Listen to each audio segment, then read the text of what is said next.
Good afternoon, everyone. Welcome to today's presentation entitled Biogas, Anaerobic Wastewater Treatment, and the Inflation Reduction Act. We're going to provide some updates about the technologies and the financial benefits related to this opportunity here. My name is TJ Willits, and I'll be your moderator for today, and we'll meet Chris Harvey, who will be our panelist for today's technical presentation as well in a few moments. Just to go through some housekeeping items, you should be hearing me speak now. If not, if you're having issues either now or throughout the presentation, there's two ways to listen in on the presentation. One is through your audio, through your computer audio. If you have issues with your computer, your speakers, your headphones, the other way to listen to today's presentation is to go ahead and click the phone call option and log in, and you can listen over your phone. Everyone's microphones are automatically muted. And just want to let everyone know that today's presentation is being recorded and it'll be emailed out to everyone a day or two after the webinar broadcast. So even though everyone's microphones are muted, we do want to make this as interactive as possible. So if you have a question at any time throughout the presentation, you should see that question pane on the right side of your screen. Go ahead and enter it in there. We'll catalog all those questions, and then we're going to get to as many of those after the main part of today's broadcast at the end of the presentation. Now, today's presentation is a live presentation. If you want to check out some of our other content related to our various technologies or topics that we cover, we have 50+ webinars available, all on demand at our website, veoliawatertech.com. So head over there and you could browse some of that additional content. Now, those who are attending, perhaps you want to use this opportunity for some professional development. We will be sending out a PDF certificate. It'll be in the follow-up email from GoToWebinar. And again, expect that, I would say, a day or so after the broadcast.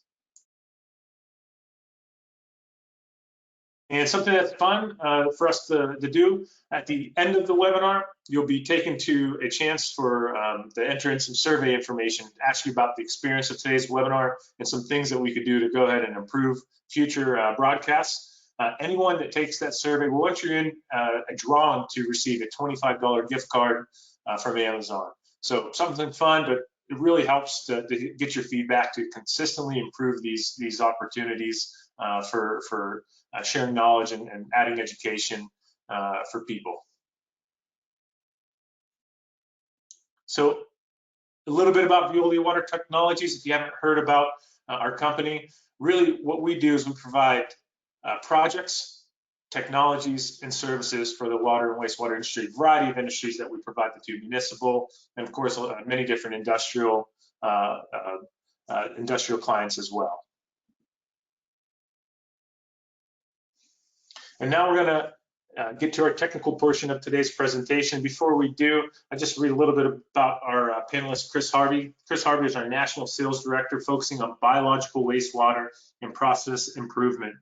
He has over 20 years of experience in biological wastewater treatment and 15 years of experience specifically in municipal industrial wastewater treatment for anaerobic, activated sludge, MBR, SBR, oxidation ditch systems, as well as biosolids processing. He's been a process leader in biological wastewater treatment and included efforts related to design, startup, commissioning, troubleshooting, all of that.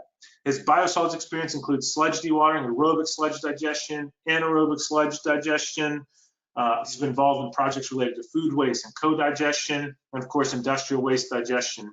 And of course, related to that, there's the biogas elements, including biogas scrubbing and upgrading and RNG and digestate treatment and nutrient recovery. So we're really fortunate to have him involved here with today's webinar broadcast. And before we meet him, let's go over the agenda for today, what we're hoping to cover. So we're going to go over a little bit of background about the Inflation Reduction Act. It's just over a year or so that it's been signed into law. So we'll talk a little bit about the details about that, some background information, a little bit about what are tax credits, and share some knowledge about that. Then we're going to go over the IRA program, a little bit more of the specifics, the percent of investment tax credits to receive, also the deadlines, and we'll talk about building a good project using an IRA biogas team. And then what we're going to do is we're going to take this and look at it really about what is a qualified biogas project that can be eligible under the Inflation Reduction Act. And we'll go and do some scenarios and show some projects that we did related to that. Lastly, we're going to go over some various technologies related to industrial wastewater treatment, such as anaerobic treatment, but also some treatment related to biogas as well. So we have a full agenda, and I'm looking forward to get started here. So at this time, I'm going to hand the webinar over to Chris Harvey, who will take you to the next portion of today's presentation. Chris. Thank you very much, TJ. So as TJ mentioned, the Investment Reduction Act, or the IRA, was signed into law just over a year ago in August 2022. This legislation was based upon prior legislation around conventional renewable energy like solar, and in the last minute they amended it to include biogas systems. So a significant portion of this legislation, as we say, is designed to increase the production of clean energy and critically to reduce carbon emissions. So the investment tax credits are going to be managed under the IRS, the Internal Revenue Service, and they are provided to qualified renewable energy projects. And as I said, the legislation has been expanded to include biogas systems, which include facilities that utilize anaerobic digestion to generate biogas. So the prior sort of clean energy tax credits used conventional renewable energy systems like combined heat and power, solar, biomass, biodiesel, and other more conventional renewable energy aspects. So this was really aimed at encouraging the deployment of renewable energy to meet new power demands. The IRA actually goes further and builds on these prior and existing credits. And the IRA is really aimed at incentivizing the replacement and displacement of fossil fuel-based energy generation in terms of electricity, power, and heat. And as you can see, there's a number of new sectors that are included in the IRA now, including the one that we're going to discuss today, which is qualifying biogas projects. So why is the IRA interesting for industrial waste and wastewater treatment? So many corporations that produce products in North America are required to treat their wastewater prior to discharging it to the environment or to sewer, and are obviously facing increased sewer surcharges and fees associated with that.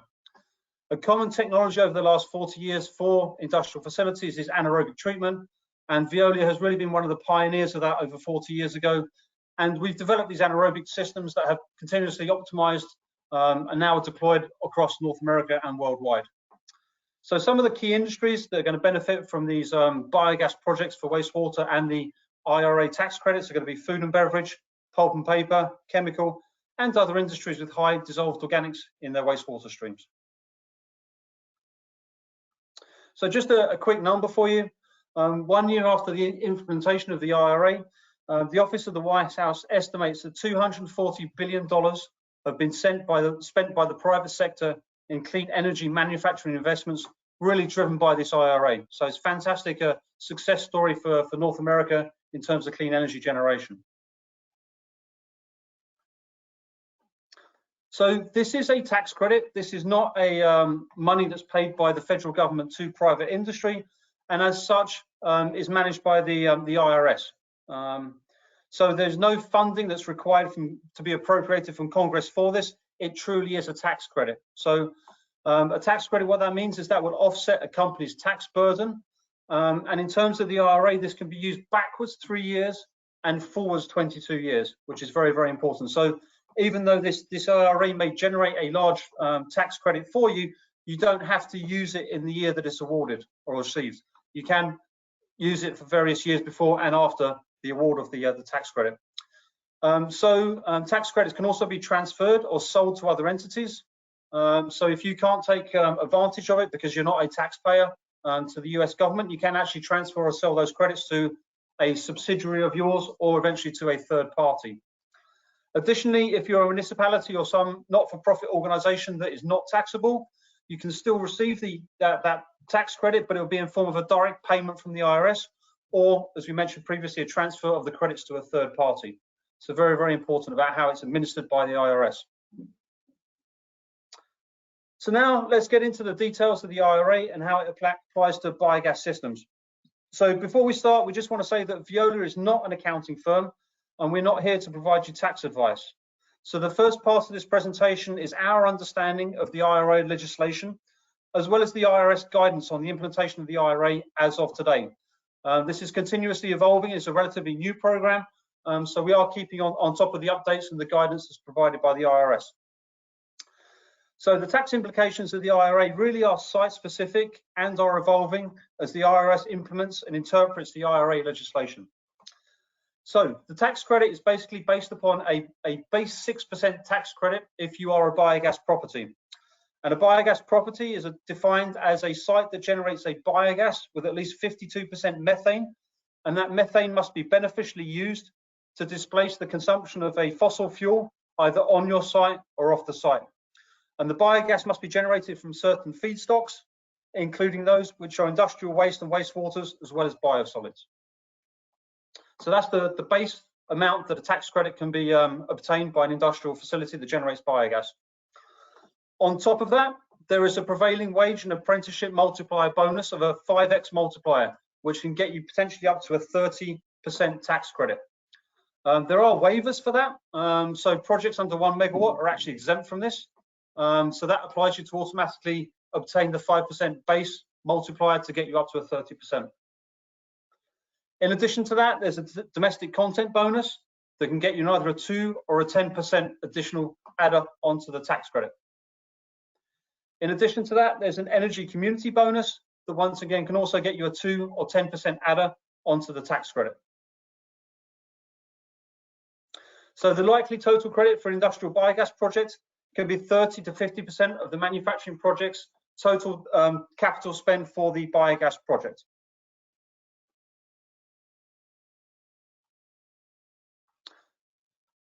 So I'm going to slowly go over this slide. I recommend that you take a photograph or scan these QR codes with your phone because they give you 3 links to very important information and details directly from the sources about the components that add to the IRA tax credit. So the first one is the prevailing wage and apprenticeship. As I mentioned previously, there is an exemption for projects that are less than 1 megawatt electrical or thermal. Obviously, if you're larger than that in your facility, you can still apply for this, but you have to meet the prevailing wage and apprenticeships requirements as defined in this is the link on the QR code under the IRA. Additionally, there's a domestic content adder, which can be 2 or 10%, depending on whether you're less than a 1 megawatt or greater than a 1 megawatt project. A domestic content essentially is the structural iron and steel must be 40% domestically manufactured of all the total manufactured product cost. The third addition to the tax credit is the energy community, which can be an additional tax credit of 2 or 10%. And the QR code will take you to a map. And if you enter the location of your project, you'll see if you apply as an energy community or not. So hopefully you all had a chance to take a picture or scan those QR codes. And if you don't, please feel free to contact us after this webinar. We can provide you that information. So this is probably the most important slide that we'll present today. The deadline for applying for the IRA tax credit for the biogas systems requires construction to commence prior to January 1st, 2025. We hope that gets extended, but the deadline is as of today. So what does begin for construction or commence construction actually mean? So prior guidance from the IRS concerning beginning of constructions includes showing that physical work of a significant nature has started, or 5% of the total project costs have been paid, which they call the 5% safe harder. So prior examples provided by the IRS of physical work of a significant nature include, for example, work performed under contract for excavation for foundations of the key processes, for example, a wind turbine, or commencement of manufacturing of the wind turbines if they're manufactured off-site but installed on-site. So this should be one part of a continuous project activities and not seen as a standalone activity just to meet the deadline of the IRA. In the case of a biogas project, this could include commencement of excavations of foundation for the anaerobic treatment or digester tank, or start of construction of the reactor components off-site. So preliminary activities such as planning engineering studies, obtaining financing, survey work, geotechnical work, demolition, etc., do not constitute beginning of construction. Another point to add is remember, if you're successful in applying for the IRA tax credit, you still have this window of 3 years back and 22 years forward after you've obtained the credit. So your ability to use them in a time frame does not alter. Just December 31st, 2024 is your deadline for applying and obtaining those tax credits. So as TJ mentioned previously, we really recommend building a qualified biogas team for any of these projects under the IRA. So that team essentially contains 3 components. The first one is your team, your internal team. So that's your management, your financing, your engineering, your operations team, a critical part of building a biogas project. The second one that we strongly recommend is a tax advisor. So a qualified tax professional that understands these tax credits and the IRA, and also will allow you to create and manage the proper documentation to justify your IRA application and obtaining those tax credits. That is a critical part to this. And then the third component would be a company like Veolia that has the proprietary biogas technology and is your execution partner that can really help you design the best system to optimize the tax credit you can attain for a biogas project.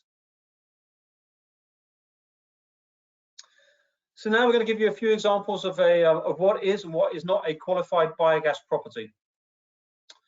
So here's a conventional anaerobic biological treatment system for industrial. We have wastewater screening, some equalization tank to equalize out the wastewater, an anaerobic treatment system, in this case one of our high rate granular EGSB systems.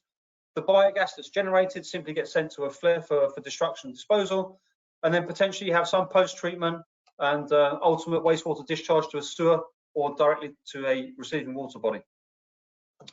So in this case, the investment could be potentially a $9 million investment. Because the biogas that you generate is not being beneficially used, it does not apply for the tax credit.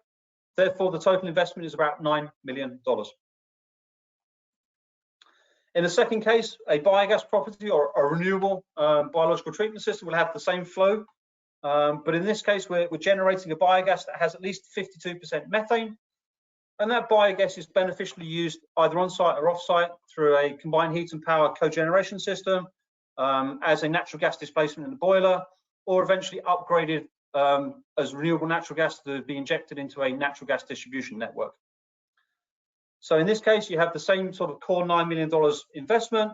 You have some additional money for the biogas system, which could be $1 to $3 million. That allows you to generate a $3 to $6 million tax credit under the IRA, which means your total overall investment after the tax credit could be potentially $6 to $9 million, so less than the initial investment of a non-biogas property system. So reduced capital, and additionally, it also gives you additional benefits like sustainability, energy savings, and meeting ESG goals. So this is an example of a biogas property that we developed for a food manufacturer. So here you can see in the background the anaerobic reactor that generates the biogas, which is more than 52% methane. We have a biogas storage system, and then we had a combined heat and power system that generates not only green electricity, but also waste heat that we can use to heat the anaerobic digestion system. So in that case, there's beneficial use of the biogas 2 ways. One, to generate clean electricity. That electricity obviously displaces fossil fuel electricity, and we recover waste heat to heat the digester that would potentially be generated through the use of a fossil fuel like natural gas in a boiler to heat the wastewater system. So here you can see the inside of the CHP building, or the cogeneration system building, and then we also have an enclosed flare as a backup system should the CHP generator not be running. So this is a sample pro forma of potentially what a renewable biogas project could look like. So imagine for a $15 million investment for a certain amount of COD, this potentially could give you a $6 million tax credit. Additionally, it gives you wastewater treatment savings with you reducing the amount of organics being discharged to your municipal sewer. As you are displacing natural gas, and this is generating green electricity and heat to heat the digester, you get some savings from the biogas from displacing electricity as well as natural gas. There is a cost obviously associated with O&M chemicals to run the anaerobic system. So that generates annual savings, which then can be sort of put into a cash flow forecast. And you can see in this situation that you get a payback within 3 to 4 years and a positive rate of return of about 155% on your investment over 15 years. So you can see really how these investment tax credits, the IRA, is driving a number of renewable energy projects in the USA today. So here's a case study of a facility, a recycled paper raw mill in New York that used this IRA credit to justify the anaerobic wastewater biogas project. So they needed to install a wastewater treatment plant to reduce their wastewater treatment disposal cost, and also implement long loop water recycle to recycle some of that water back into their mill. So the key drivers were they had sustainability goals to reduce water and carbon dioxide footprints. They wanted to reduce their off-site wastewater treatment disposal costs, regulatory compliance, and obviously the Inflation Reduction Act was a big driver for the payback for this project. So in this case, this project was over 1 million gallons a day of wastewater, over 100,000 pounds of COD, and really they wanted to reduce as much of the wastewater as discharge as possible. So their solution they came up with was, or we came up with them, was an equalization tank, one of our high-rate anaerobic reactors, some post-aeration softening, and dissolved air flotation system for long loop reuse. The biogas is scrubbed of H2S using our sulfothane technology, and then is sent back into the plant boiler to displace natural gas. And that's the mechanism that allowed them to justify reducing carbon dioxide emissions and allow them to apply for the IRA. And that boiler is obviously used to generate plant steam for making the recycled paperboard. The project was less than $1 million thermal, so the prevailing wage waiver applied. And as Veolia has manufactured the equipment in the United States, it enabled the client to achieve the additional domestic content credit for the to increase the tax credits additionally. So a very, very successful project. So some of the questions we face from clients is it possible to retrofit an existing anaerobic system and still apply as a qualified biogas property? So as long as the additional equipment that you're installing allows you to productively increase to use biogas to reduce the carbon dioxide footprint of your facility, that should potentially qualify for tax credit. However, this really is on a case-by-case basis, and it's very important to work with your tax consultant professional just to make sure that it does apply as a qualified biogas property. So now we're going to touch on some of the technologies that we can use to generate or create a biogas property to take advantage of the Investment Recovery Act. So what is anaerobic treatment or anaerobic digestion? So anaerobic digestion is biological treatment in the absence of oxygen. So you can see in the top left, what happens in anaerobic digestion is large organic molecules are slowly degraded until they broke down to a single carbon molecule, either as methane, CH4, or carbon dioxide as CO2. So there's various process steps that happen to enable the formation of biogas. The first one is hydrolysis, which is basically liquefying or breaking down the solids organic molecules and the larger molecules into smaller molecules. So breaking down polymers into monomers, for example. Then those smaller organic molecules are then broken down into volatile fatty acids through the acidification process. So once again, the carbon chain is broken down smaller and smaller by the anaerobic bacteria in this oxygen-free environment. And then finally, these volatile fatty acids are converted into the single carbon chain, methane and carbon dioxide, which generates biogas. So what are the advantages of an anaerobic system as opposed to an aerobic system? So an aerobic system, for example, preferentially the organics are converted into methane, CH4, rather than into biogas and heat. So it's a very efficient system if you want to convert organics into methane. A second big advantage is that the metabolism of the anaerobic bacteria is a lot slower. So the conversion of organics into biomass or waste sludge is about 1/8 of an aerobic system. So not only do you generate less sludge, but it's also in a more concentrated form. So great advantages to an anaerobic system compared to an aerobic system. There are various types of anaerobic wastewater treatment systems that Veolia can supply. So the first one is a high rate system. And when we say a high rate system, that refers to the organic loading rate or the amount of organics that you can apply to a volume of reactor. So the higher the organic rate, the lower the volume of the reactor, and the higher amount of substrate you can feed to a fixed volume of reactor. So we have two technologies. One's a UASB, which is an upflow anaerobic sludge blanket reactor, and the second is an EGSB, which is an expanded granular sludge bed reactor. So those are very, very high rate systems that require a very low footprint, so very good for soluble organic wastewaters. The two next systems that you have are the medium rate systems. So these are suspended growth systems rather than granular growth systems. The first one is an anaerobic sequencing batch reactor, where the biomass grows in a flocculated form, and we have both the reaction of the organics and the biomass, as well as settling and solid separation inside the reactor through a phased sequenced approach. The second technology is an anaerobic MBR, which is additionally a suspended growth reactor, where we actually separate the biomass from the treated effluent through the use of ultrafiltration membranes, which are a true physical barrier. So we get very, very good solids retention inside the reactor, as well as good low suspended solids in the effluent of that system. The third, more conventional system is a low rate continuous stirred tank reactor. This is good for very, very high concentrated organic wastes that contain both soluble and insoluble organics, fermentation wastes and other very, very high strength wastes. So that can be a once through reactor or a reactor that has sludge return in order to separate the hydraulic residence time from the sludge residence time. So needless to say, Veolia has a wide range of anaerobic technologies, and each can be applied to a certain specific substrate or wastewater treatment stream that you are trying to treat. So we would work with you to determine the best technology in terms of maximizing the biogas generation, as well as obtaining the maximum amount of IRA tax credit that you can, and the lowest total project cost for you. So in terms of the high rate anaerobic systems, as I mentioned, these are a granular system. So we force conditions inside the reactor so that the biomass grows in a granular form. It looks a little bit like caviar. And the advantage of that is it has a very, very high density and has a high settling velocity.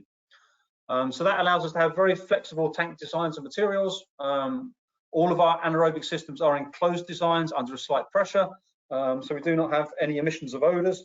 And package plants are available to really minimize the overall total installed capital cost of an anaerobic system.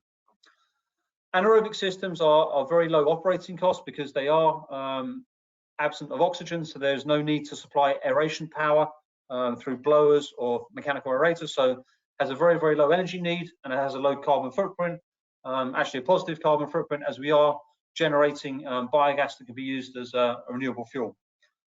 Because this allows us to remove over 75 or 80% of the organics in a wastewater treatment stream, it reduces the post-aerobic treatment stream downstream of it if you need to have a direct discharge system, or if you're looking at water reuse, for example. So it's a very good roughing system, not only for sewer discharges, but also for more complex anaerobic combined with aerobic treatment systems. As I mentioned previously, an anaerobic system does generate less sludge than an aerobic system, about 1/8 of the sludge, which is a large advantage for larger systems where you have a high sludge dewatering and disposal cost. Additionally, the granular sludge actually grows in a concentrated form of about 6 to 8% solid, so it does not require dewatering, and the sludge can be used to seed additional anaerobic reactors that are starting up or have issues. In terms of on-site biogas generation, the biogas can be used in boilers or generators, and as I said, the waste heat from generators can be used to heat the anaerobic system to mesophilic conditions.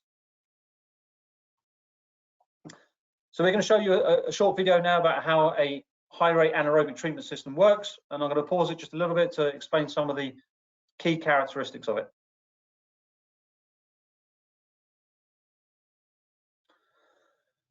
So the wastewater enters the bottom of the reactor through these distribution ports, which are designed by us to prevent rat holing in the reactor. So we create a very slow fluidized bed inside the reactor to get good contact between the substrate and the anaerobic bacteria.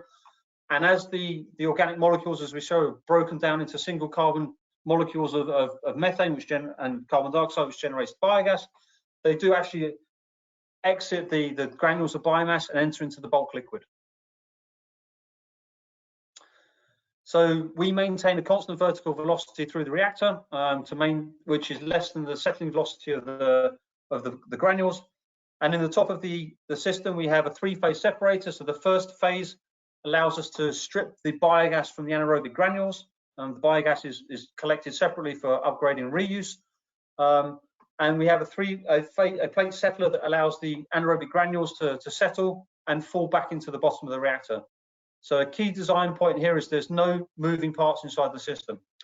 So the yellow dots in this case represent the biogas that's generated by the anaerobic biomass, and the black granules show the granules of biomass that drop back into the reactor. In the top of the reactor, we have an effluent weir that collects the treated effluent that can either be sent to discharge or for further treatment. And then, as I said, the biogas gets collected in a separate port and then can be taken off to scrubbing, upgrading, and beneficial use. So it's a very, very small footprint reactor that's very good for high strength organic wastewater streams.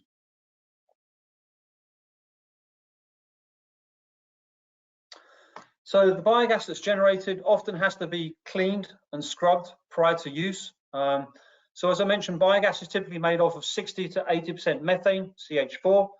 The bulk remainder of that is carbon dioxide or CO2. There is also water vapor and hydrogen sulfide in the biogas that is generated by an anaerobic digestion system. So H2S obviously is a compound that has to be removed prior to downstream treatment. So in any combustion device, H2S will get oxidized to hydrogen sulfide or sulfuric acid, and that sulfuric acid is very corrosive for CHP systems and boiler fire tubes. So Veolia has developed a sulfothane H2S scrubbing system, which is a regenerative caustic scrubber that allows you to scrub the H2S out of your wastewater and can remove 30,000 ppm of H2S down to less than 200 ppm of H2S, which provides you a sweet gas that can generally be used for downstream processes like a boiler, or could be polished by an iron or carbon bed for RNG upgrading. So as I mentioned, it's very important to remove H2S because it's corrosive to downstream combustion equipment. So the H2S removal system has a scrubber column in which there's a countercurrent flow of caustic solution, which scrubs the H2S out of the biogas. That caustic solution is then regenerated in the bioreactor to generate elemental sulfur. Elemental sulfur is then removed from the system in a cone bottom clarifier for disposal, and then the regenerated caustic solution is fed back into the scrubber. So this allows us to really minimize the use of caustic solution and provides a very, very low OPEX H2S scrubber. Additionally, we have biogas upgrading system, which is a memgas methane separation system, which is essentially a CO2 selective physical membrane. So as we pass biogas through the membrane, CO2 is removed and biogas is retained inside the membrane. So the efficiency of the system depends on the membrane configuration and the type of membrane. So we generally use a three-stage membrane solution, which maximizes the methane recovery to meet RNG requirements of a pipeline distribution system, and also reduces the amount of methane loss to allow good disposal of the vent gas from these systems. So pre-treatment is vital to the system, so we have to make sure that we have good H2S removal, we have good moisture removal, and we could have good siloxane removal as necessary. So as you can see in the bottom there's a typical schematic of a pre-treatment system and then the membrane system that can generate a biomethane stream of greater than 90% methane, which is good for natural gas injection for pipeline. So some common ways to productively use biogas. So as we mentioned, the key to the IRA and applying for tax credit is you have to beneficially use the biogas and prove that you are reducing the carbon footprint of your facility and reducing the fossil fuel usage. So there's a number of ways that you can productively use biogas. The most common conventional ways are in boilers. So you can supplement natural gas in a boiler to generate either hot water or steam. That obviously requires scrubbing of the biogas prior to use. Or you can burn it in a combined heat and power generator or a cogen system to generate green electricity for use in your facility and potentially to power the wastewater plant, and recover waste heat to heat the anaerobic digestion system. Additionally, more and more, because of the IRA and the RINs and the low carbon fuel standard credits available in certain parts of the country, we're seeing great interest in renewable natural gas, so upgrading your biogas to RNG for injection into a distribution network that transports natural gas. In the future, I think we're going to see more applications for new technologies such as turbines, fuel cells, and also the generation of renewable hydrogen using renewable natural gas as a feedstock or biogas as a feedstock for this. So when to consider wastewater treatment projects? So here's some sort of key points that we use when we're looking at different projects as drivers of why a biogas project would be good for an industrial facility. So does a corporation have sustainability goals? Obviously, this is a great way to meet these sustainability goals. Are there pinch points on their current wastewater treatment system? So is the facility expanding production? Are they limited by wastewater treatment capacity? Does an industrial facility have high sewer surcharge fees or higher operational costs they're looking to reduce? Is the client struggling to maintain compliance, or have they experienced fines related to their wastewater? Is the municipality or regulators requiring lower limits for their sewer in terms of BOD and COD? And has a client considered the wastewater system or considering a green retrofit that could contain a biogas system? So these are some key drivers about why a client will consider a wastewater treatment system incorporating a biogas system and how the IRA would fit into it. In terms of developing a project with a client, so this is how we would normally develop a project. So it's key to us to work with the client early on, understand their drivers and really develop a strategy that fits their needs and gives them the most bang for their buck or the highest return on their investment. So it really begins with understanding what your needs are and the goals and the challenges. So we would look at this information, supplement it if we need, perform lab studies, perform site surveys, require additional sampling and testing, just to really get the baseline of where you are and understand where you want to go to. Then we would look in our toolbox of different technologies, see which ones would be most effective to meet your goals. In order to validate a treatment scenario, we may run some bench tests or some lab pilots, just to guarantee that the performance of the system we propose does meet your goals, and we can guarantee the effluent requirements and meet your needs. The next step would be for us to engineer and design the solution, working with you to maximize that and reduce the overall capital cost, but give you the most robust treatment system. We would execute the project and then start up and complete the performance test of the system to make sure they meet your goals contractually. So it's absolutely key for us that we spend the time with you up front to really do the feasibility and due diligence to understand your projects and make sure we meet your needs. Now, as we mentioned previously, there's a key deadline of the end of December 2024 to show you that you are have started your project and that you are under construction. So this would really start at the project execution phase rather than the engineering design phase. So it's really important that you get to this stage of the project at the end of 2024 or prior to that. So some key takeaways. The Inflation Reduction Act, if you have a successfully designed project, could allow you to save 30 to 50% of your inflation of your overall capital spend for a biogas system, which could really increase and improve the project's economics of a system.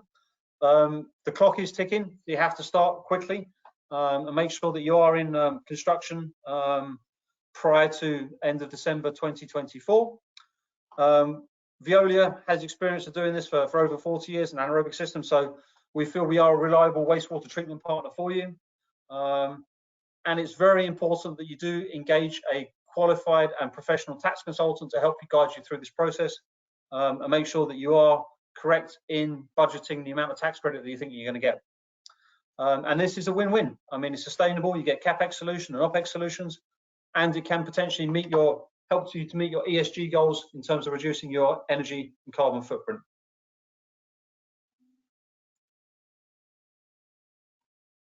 So I now pass it back to TJ.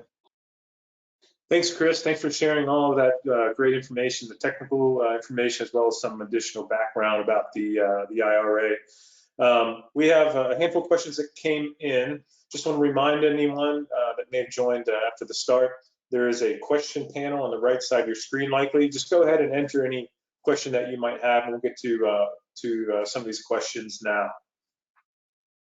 Just one question, Chris. You talked about the energy community. Can you talk really about what that means and where some of these energy communities are and what the purpose of that would be?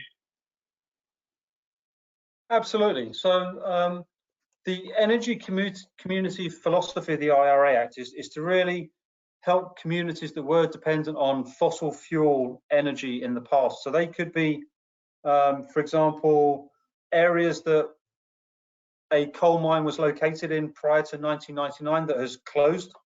It could be an area that located a coal-fired generating facility, coal-fired power plant, or it could be metropolitan, what they call metropolitan statistic or non-metropolitan statistic areas that has higher rates of employment than the norm, or where local tax revenues were really dependent upon the transport and generation of coal or other fossil fuels. So they're really trying to help communities that are impacted by the closure of fossil fuel power generation facilities. So as I mentioned, hopefully you had a chance to scan that QR code. There's a very comprehensive and easy to use map on there that you can link to. That if you enter the location of your project, it will strictly identify whether you are an energy community, whether you're an MSA or a non-MSA, the metropolitan statistical area, or if you're part of the consensus tract that had a coal mining or coal generation facility in your area. So really easy to use tool. I'm very impressed with it. So I hope that answers the question.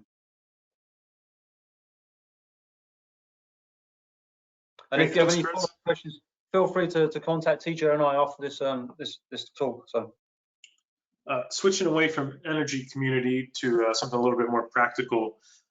This question has to do with they have an existing anaerobic digester on site. What would be the most efficient way to utilize that methane gas from that digester to take advantage of credits from the IRA? That's a great question. So it really depends on the amount of biogas you're generating and whether you have a need for the beneficial use on site. So, for example, it was relatively simple with that paper company that I showed you, because they're consuming hundreds of million BTUs an hour of natural gas to generate the steam because they're a massive steam user. So for us to provide them with a couple of hundred SCFM of biogas really didn't move the needle in terms of their natural gas usage, so they could blend it relatively easy into their boiler to generate steam. So that case was the most bang for their buck in that facility. For facilities that aren't a large user of natural gas, but are a large user of electricity, the CHP system could be a great fit. So not only do you get the benefit of generating green electricity that you can use on site rather than exporting it, but you can also take advantage of the waste heat to heat your anaerobic digestion system. For facilities that are neither a large natural gas user nor a big user of electrical power, and you generate sufficient biogas, potentially upgrading it to RNG and exporting it to a natural gas distribution network, that could be the most bang for your buck there. So unfortunately, I hate to give you a bit of a political answer, but it is really site specific. Be more than happy to discuss that offline after this talk. Great. A question that just came in, Chris, is there any limits in the utilization of biogas? It's a pretty general question. Maybe you could tackle it.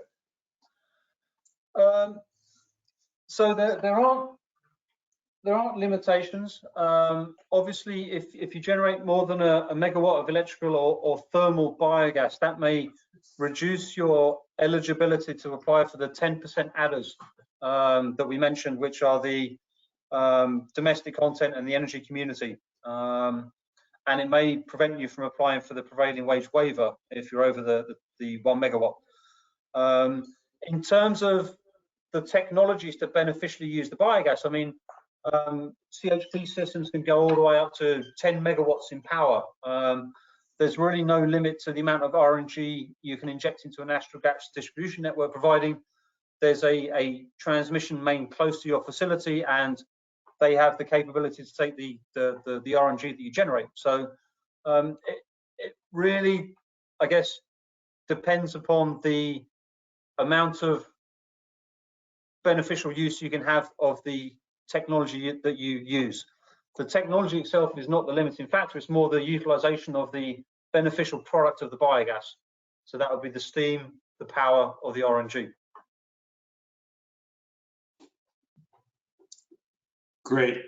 A question came in. It says, does the fuel or clean fuel production credit 45Z apply to renewable natural gas production via AD?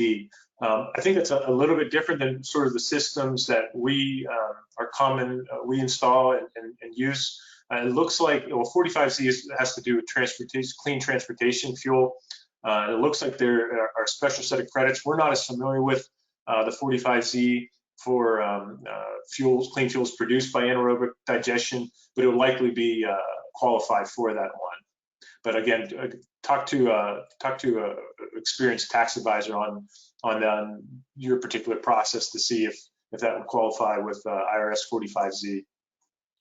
Yeah, and additional benefits for RNG obviously are the RINs program, the renewable identification numbers, and with industrial systems, you generally apply for or can apply for D5 RINs for the RNG generator. So that may be in addition to the revenue generated or the project savings, I'd say, that you're generating with the IRA tax credits.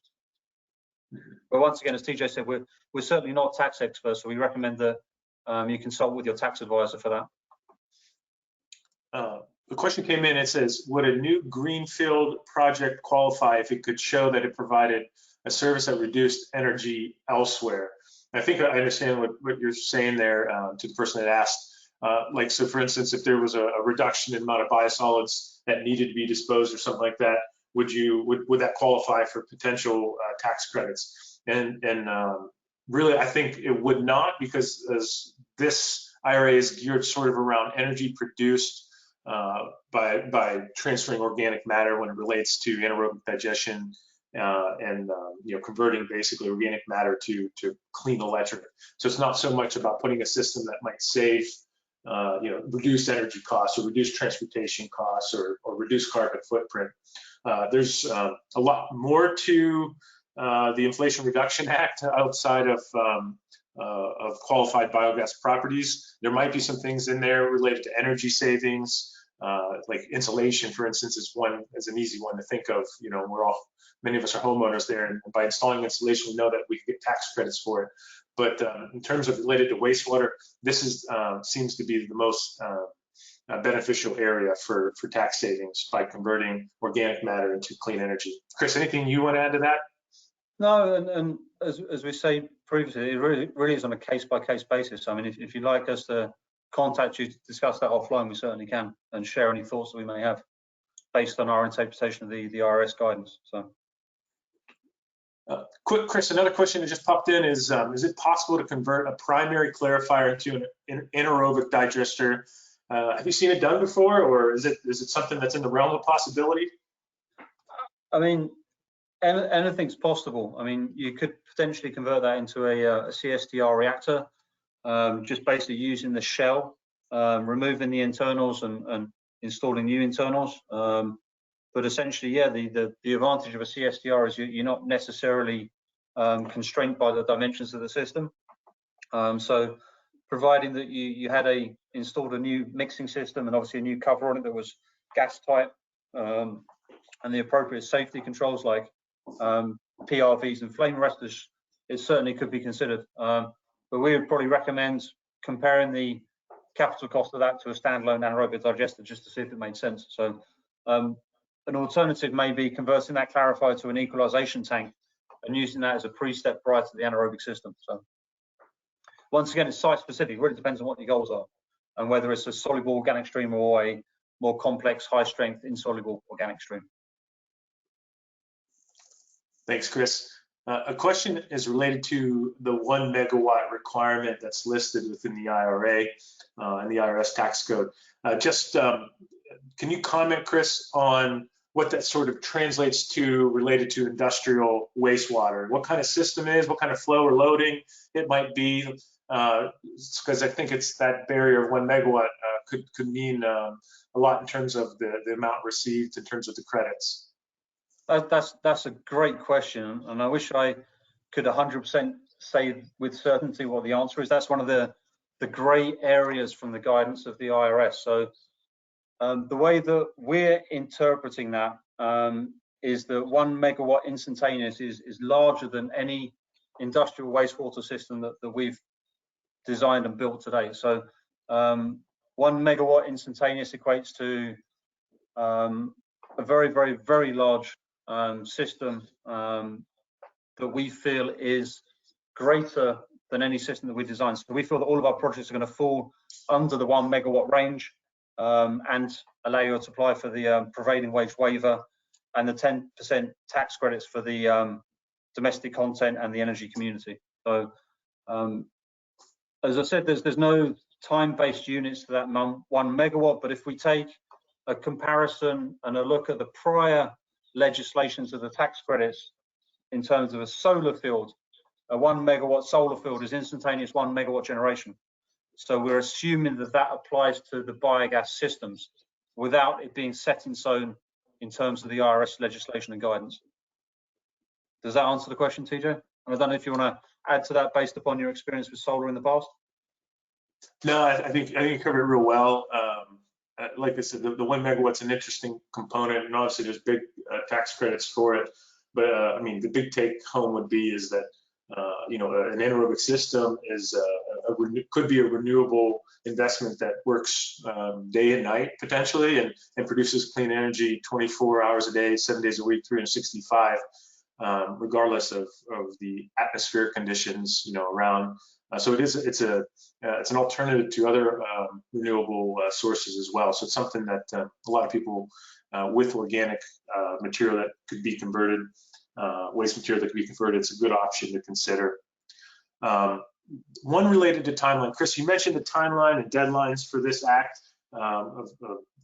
Basically, as they currently have been set up, you mentioned that we have until the end of 2024, December 31st, 2024, to have construction started.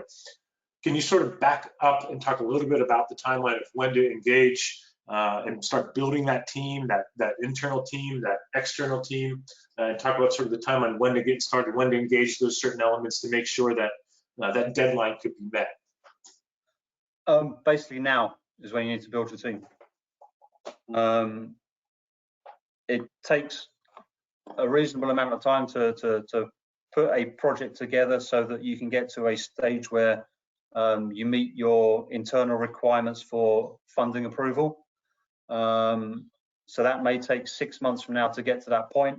And then in order to meet the beginning of construction guidance from the IRS in terms of either spending 5% of the project budget through the 5% safe harbor requirement, or physical civil work on site for the foundations of the main process units, that may take another 3 to 6 months to get under contract and start. So we really recommend that before the end of the year, you really get going on this project, if you're contemplating it. Now, as I said, we hope this is going to be extended, but there's no guarantee that it will, based upon the environment in the United States. So we recommend, if you want to take advantage of the IRA, you really have to start putting your team together as soon as possible. And we can help you short circuit that process and get it under contract as soon as possible. So I hope that sort of answered the question, TJ. No, it definitely does. Another question is what happens if funding runs out for this, and how do I apply for it? I'll start. Maybe you could finish up anything I missed, Chris. But yep. The big key take home for this is that there's really nothing you have to do to apply for it. If you follow the criteria within the Inflation Reduction Act and the guidance from the IRS, you automatically qualify. So there's not, it's not like a grant where you have to apply for it ahead of time. You don't have to, wait to see if you qualify and wait to see if it's approved, and being a key driver for your project. Really, if you do this and build a qualified biogas project and put it together by the rules, you're going to get the tax credit set forth by that piece of legislation. Anything else you want to add, Chris? Yeah, and this is not a budget item from the government. There's no funding that needs to be appropriated from Congress. There's no money that's being paid out for the government. This really is a tax credit. So there's no legislative hurdle that you have to go through. It's written in law, and as I said, it's not funding, it's a tax credit. So there is no dollar limit or bucket of funds, if you like, that once it's run out, your project won't approve it. It is a tax credit, so it's a negative revenue stream for the government rather than funding they have to appropriate through Congress. So Okay. I hope that makes sense. It does. Well, that sort of gets to the end of our questions at this point. If anyone has any additional questions, my contact information is on the screen, or you could even ask them in the survey following, which brings you up to our next slide. Just a reminder, everyone, there is that survey that will come up as soon as you exit the webinar. Please take the 2-minute survey.